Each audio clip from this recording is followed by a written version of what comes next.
श्री शिवाय नमस्तुभ्यम। हर हर महादेव। कल है शुक्रवार का बहुत ही प्यारा सा दिन और ये वही दिन है जिस दिन हमें समी की जड़ में दूध डालना होता है। काफी लोग परेशान हैं अपने घर के कष्ट को लेकर। वो कष्ट बीमारी को लेकर भी हो सकता है, धन को लेकर हो सकता है, व्यापार या कारोबार, नौकरी या दुकान को लेकर भी हो सकता है, या फिर आपकी कोई भी मनोकामना पूरी नहीं हो पा रही है तो आपको ये समी वाला उपाय जरूर करना चाहिए। बहुत ही छोटा सा उपाय है, बहुत ही आसान सा उपाय है जो कि पूज्य गुरु जी पंडित प्रदीप जी मिश्रा की कथा से सुन करके समझ करके आपको समझाने का पूरा प्रयास करूंगा। परंतु उससे पहले अगर आप भी चैनल पर पहली बार आए तो चैनल को सब्सक्राइब करके कमेंट बॉक्स में हर हर महादेव जरूर लिखें। साथ ही साथ एक बात का विशेष ध्यान रखना, ऐसा नहीं है कि आप इस उपाय को कभी भी कर सकते हैं। इस उपाय को सिर्फ और सिर्फ शाम के समय किया जाता है और साथ ही साथ इस उपाय को करने का जो दिन है वो होता है शुक्रवार। सिर्फ शुक्रवार के शाम के समय इस उपाय को किया जाता है, इसके अलावा हर किसी दिन इस उपाय को नहीं किया जाता। तो चलिए इस उपाय को समझने की कोशिश करते हैं। आपको स्क्रीन पर दिखाई दे रहा है स्टील का लोटा। इस उपाय के लिए आपको लेना है स्टील का लोटा। जरूरी नहीं है कि आप स्टील का लोटा ही लें, आप चम्मच भी ले सकते हैं, गिलास ले सकते हैं, कटोरी ले सकते हैं। जो भी आपके घर में स्टील का बर्तन उपलब्ध है वो आपको लेना है। बस आपको ध्यान इतना रखना है कि जो भी बर्तन आप लेंगे वो तांबे का बिल्कुल भी ना हो, सिर्फ और सिर्फ स्टील का बर्तन ही आप लें। अब आपको इस कलश में जल भरना है। जल आपको अपने घर के मटके से भरना है और फिर इसमें डालना है दूध। दूध आपको कौन सा डालना है तो कच्चा दूध डालना है, वो भी गाय माता का कच्चा दूध। अब इस उपाय को करने का थोड़ा सा यह नियम है जो आप समझे। आपने जो भी बर्तन लिया है उसे आधा आधा करना है, यानी कि आधा आपको दूध डालना है और आधा आपको पानी डालना है। आप जो भी बर्तन ले उसमें आधा आधा ही डालें। फिर आपको इसे उठाना है और जाना है अपने घर में जहाँ कहीं भी समी वृक्ष का पौधा है, गमला है, वहां पर जाएं। और अगर आपके घर में समी का वृक्ष नहीं है तो आप अपने घर के आसपास या मंदिर में जहां भी है वहां पर जाएं। समी का पेड़ इस उपाय में होना कंपलसरी है। बिना समी के पौधे के आप इस उपाय को नहीं कर सकते। समझने का प्रयास करते हैं। अब यहाँ पर आपके पास कुछ होना चाहिए, कुछ भी होना चाहिए। मतलब आपके पास गुड़ भी हो सकता है, आप काली मिर्च भी ले सकते हैं, आप एक लौंग भी ले सकते हैं। कुछ ना कुछ आपको अपने साथ लेकर आना है ताकि आप समी वृक्ष की पेड़ की जड़ में भोग लगा सके। और साथ ही साथ आपको अपने साथ लेकर आना है एक गोल बाती का दीपक, जिसमें आपको डालना है घी या फिर आपको डालना है तिल का तेल। परंतु ध्यान रखना इस दीपक में आपको सरसों का तेल नहीं डालना है। और गोल बाती का दीपक ही आपको लेकर आना है, क्योंकि समी वृक्ष की जड़ में गोल बाती के दीपक का प्रमाण है, लंबी बाती के दीपक का प्रमाण नहीं है।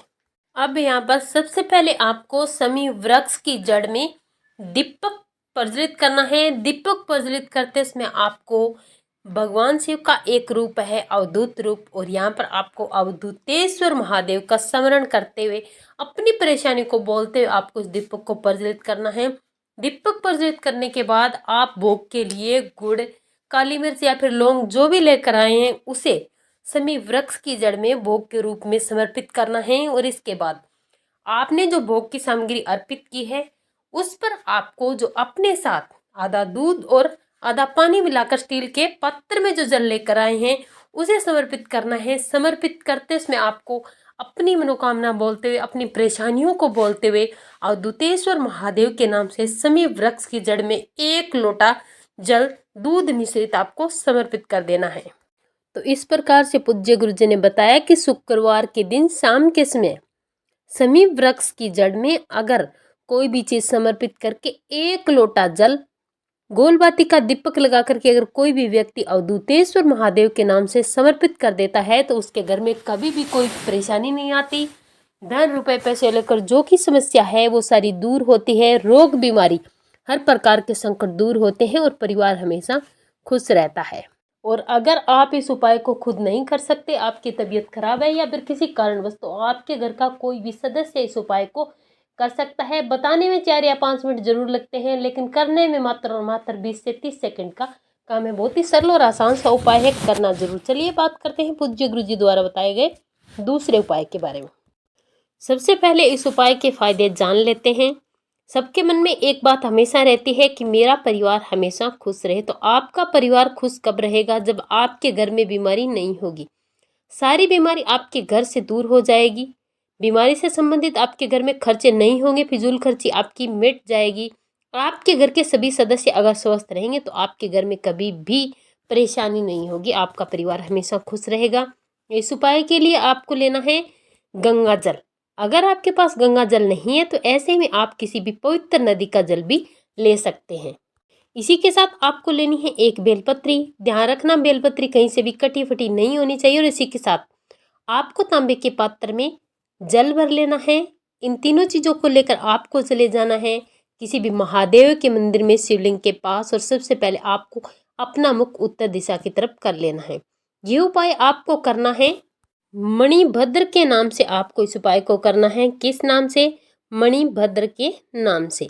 अब आप अपने साथ जो एक बेलपत्री लेकर आए उस बेलपत्री को समर्पित करना है शिवलिंग पर, उस स्थान पर जहाँ से जल नीचे गिरता है। शिवलिंग का एंड पॉइंट जहाँ से जल जमीन पर गिरता है उस स्थान पर आपको बेलपत्री समर्पित करनी है। बेलपत्र समर्पित करने के बाद आप अपने साथ जो एक लोटा शुद्ध जल लेकर आए उसे 5 बार समर्पित करना है। जो आपने बेलपत्री समर्पित की है उस पर आपको 5 लोटे जल नहीं समर्पित करना है। जल तो आपको एक ही कलश में लेना है, लेकिन समर्पित आपको 5 बार करना है। सबसे पहले आपको जल समर्पित करना है, फिर से लोटे को ऊपर करना है, फिर से आपको जल समर्पित करना है। इस प्रकार से हर बार आपको मणिभद्र के नाम से बेलपत्री पर 5 बार जल समर्पित करना है। और इसके बाद महादेव की शिवलिंग पर भी आपको बार बार 5 बार जल समर्पित करना है। और साथ ही साथ आपको 500 बार मणिभद्र का नाम लेना है। इतना करने के बाद ये जो बेलपत्री है इसे आपको यहाँ से उठाना है। उस व्यक्ति का नाम और गोत्र बोलना है जिसके लिए आप ये उपाय कर रहे हैं। जो व्यक्ति बीमार है कि हे भगवान, मेरे घर में ये व्यक्ति बीमार है, इसे ये बीमारी है, मैं आपकी बेलपत्री औषधि के रूप में लेकर जा रही हूँ।